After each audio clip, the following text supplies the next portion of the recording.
વડોદરાના કરજણમાં નદીના પાણી ઘૂસી ગયા। નવા બજારમાં ઘરના કમ્પાઉન્ડમાં નદીનું પાણી વહેતું જોવા મળ્યું। પાણીની લાઇનમાંથી ટાઇલ્સ તોડી પાણી વહ્યું।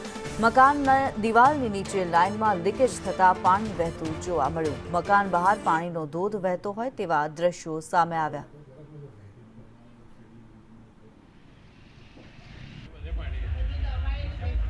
કરજણમાં નદીના પાણી ઘૂસી ગયા। ઘરના કમ્પાઉન્ડમાં નદીનું પાણી ઘૂસી ગયેલું જોવા મળી રહ્યું છે।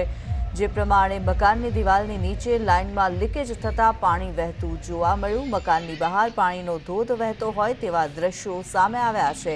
કરજણ નગરના નવા બજાર વિસ્તારમાં ઘરના કમ્પાઉન્ડમાં નર્મદા નદીનું પાણી વહેતું જોવા મળ્યું। યોગીનગરમાં આવેલ મકાનના કમ્પાઉન્ડમાં નર્મદામાં પાણીની પાઇપલાઇનમાં ટાઇલ્સથી તોડી પાણીના ફુવારા ઉડ્યા।